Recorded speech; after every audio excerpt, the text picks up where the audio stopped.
ദൈവനാമം മഹത്വപ്പെടുമാറാകട്ടെ. നാം ഒരു നോമ്പ് കാലത്തിലൂടെ കടന്നു പോവുകയാണല്ലോ. ഈ നോമ്പ് വെറുമൊരു ഉപവാസകാലം മാത്രമല്ല, സ്നേഹബന്ധങ്ങൾ ഊട്ടിയുറപ്പിക്കുന്ന, ക്രിസ്തു പകർന്നു തന്ന സ്നേഹം പങ്കുവെക്കുന്ന ഒരു കാലം കൂടിയാണ്. സ്നേഹമില്ലാത്ത നോമ്പ് വെറും ആചാരമായി തീരുമ്പോൾ, സ്നേഹത്തോടെ നാം അനുഷ്ഠിക്കുന്ന ഈ നോമ്പ് ദൈവത്തിന് പ്രസാദമുള്ള യാഗമായി മാറുന്നു.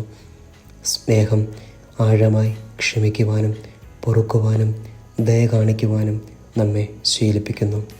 വിശുദ്ധ യോഹന്നാൻ്റെ സുവിശേഷം 13-ാം അധ്യായം 34-ാം വാക്യം, യേശു പറഞ്ഞു, ഞാൻ നിങ്ങളെ സ്നേഹിച്ചതുപോലെ നിങ്ങളും തമ്മിൽ സ്നേഹിക്കണം എന്ന് പുതിയൊരു കൽപ്പന ഞാൻ നിങ്ങൾക്ക് തരുന്നു.